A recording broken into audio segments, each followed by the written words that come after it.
नमस्कार दोस्तों, my self Aishwarya Shukla. And इस लॉकडाउन में कोरोना वायरस के समय आपको जो समस्याएं हो रही हैं उसमें मैं आज चर्चा करूंगा, कुछ अपने विचार रखूंगा। तो इस वीडियो को अंत तक देखिएगा, प्लीज़ बीच से इसको स्किप मत करिएगा और फिर आप अपनी प्रतिक्रिया दे सकते हैं। तो मैं ऐसा समझता हूँ कि इस लॉकडाउन में आपको 3 प्रकार की समस्याएं हो रही हैं। नंबर 1 आर्थिक समस्या, नंबर 2 शारीरिक समस्या और नंबर 3 अकेलेपन की समस्या और डिप्रेशन और काफ़ी चिंताएं होती हैं। तो इन समस्याओं का एक व्यवहारिक उपाय क्या हो सकता है, इस पर आप हम डिस्कस करेंगे। तो पहली समस्या आती है आर्थिक समस्या। आर्थिक समस्या पैसे की तंगी, इस प्रकार की समस्याएं आती हैं। तो सबसे पहली बात तो आपको ये समझना होगा कि ये ज़िंदगी आपकी अमूल्य है। पैसे तो बात की बात है, ये ज़िंदगी आपकी क्या अमूल्य है, तो इसे कहीं उससे ऊपर रखिए।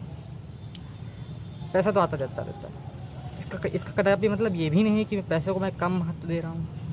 एक कहावत कैसे कही गई है कि पैसा बहुत कुछ है लेकिन सब कुछ नहीं। अक्सर ऐसी गलती हम लोग करते हैं कि पैसे को सब कुछ मान लेते हैं और हमें काफ़ी नुकसान भी उठाना पड़ता है। तो ऐसा भी नहीं कि पैसे को आप कम महत्व दें, ऐसा भी नहीं है कि पैसे को एकदम बहुत ही ज़्यादा महत्व दे दिया। तो पैसा बहुत कुछ है लेकिन सब कुछ नहीं। आर्थिक समस्याएं से कैसे उभरें। अब आर्थिक समस्याएं में जो बहुत ही गरीब लोग हैं तो हमको कहीं ना कहीं उनको सहयोग भी करना चाहिए और उन गरीब लोगों को सचेत रहना बहुत ज़रूरी है, यानी कि अपने माइंड का प्रयोग करना बहुत ज़रूरी है।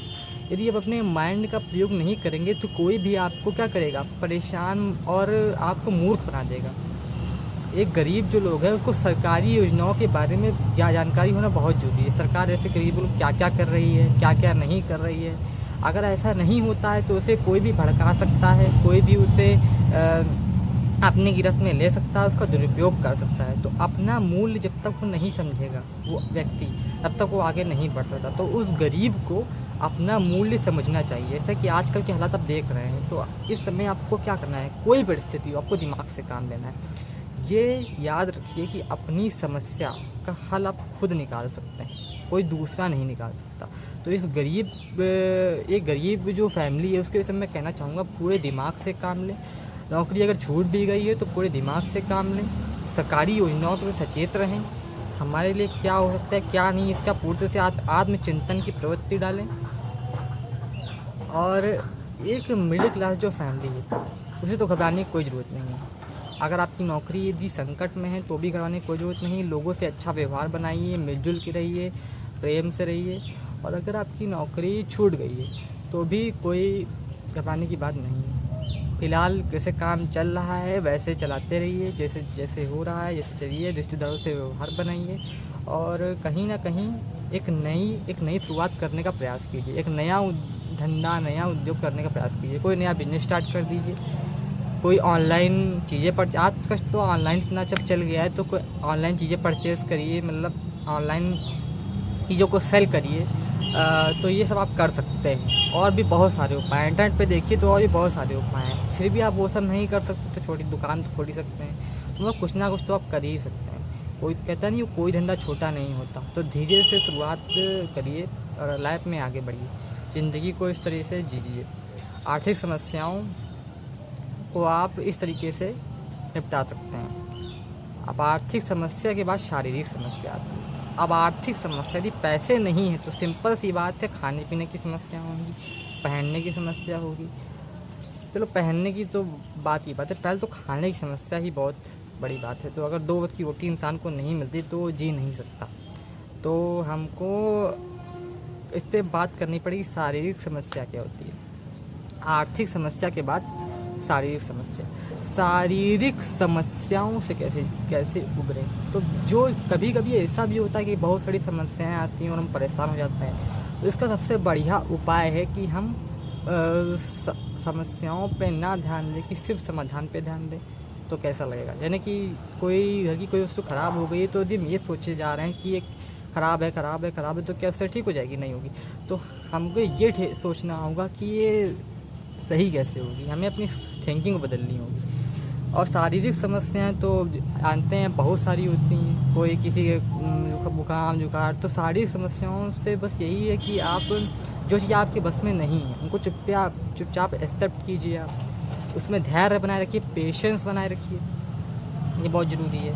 पेशेंस आपका बहुत ज़रूरी है। जब तक आपके माइंड में कहते नहीं, जब तक मन शांत नहीं होगा तब तक आप किसी चीज़ का हल निकाल नहीं सकते।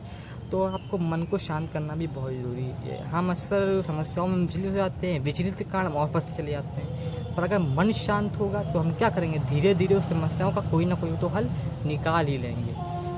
हम अपनी तीसरी कड़ी की बात करते हैं, अकेलापन। देखो, एक जो अकेलापन है, लोगों ने एक समस्या बना दिया है, पर ये समस्या नहीं है। जो अकेलापन है वो अकेलापन वास्तव में नहीं होता है। जो कि अकेलापन लोनलीनेस में है क्या? अकेलापन में आप बहुत कुछ सीख सकते हैं। एक सीमा तक यदि बहुत ज़्यादा होता है तब तो अकेलापन बुरा है, लेकिन यदि अकेलापन है तो अकेलापन इतना घातक भी नहीं है। अकेलापन इतना घातक भी नहीं है। उसका रीज़न ये है कि अकेलापन में आप बहुत कुछ सीख सकते हैं। आप परेशान होते हैं तो आप क्या करते हैं, अकेलापन ढूंढते हैं कि बहुत लोगों से कहते हैं चले जाओ यहाँ से, मुझे अकेले रहना है। आत्मचिंतन की प्रवृत्ति डालते हैं। जब आपको कोई प्रॉब्लम का सलूशन निकालना होता है तो आप अकेले जाना पसंद करते हैं।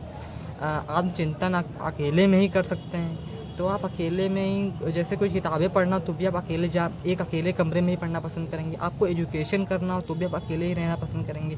तो लाइफ की जो ग्रोथ होती है वो अकेले ही में तो होती है। आप खुद देखिए ना, मैं थोड़ी कह रहा हूँ, आप जो ज़िंदगी में अचीव कर रहे हैं, कुछ बड़ा कर रहे हैं, कोई आईएएस की तैयारी कर रहा है, कोई किसी बड़ी नौकरी की तैयारी कर रहा है, कोई बिजनेस कर रहा है, तो सब क्या कर रहा है, अकेले में तो बैठ के तो कर रहा है। खुद से सवाल कर रहा है, जवाब कर रहा है, तभी वो निरंतर लाइफ में आगे बढ़ रहा है।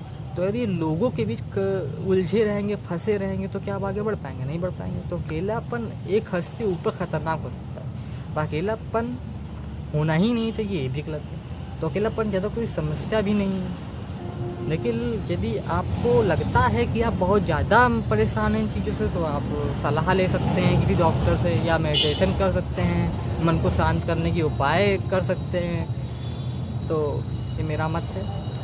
वीडियो को अच्छा लगे तो लाइक कर दीजिएगा, शेयर कर दीजिएगा अपने भाई बंधुओं के साथ। नमस्कार।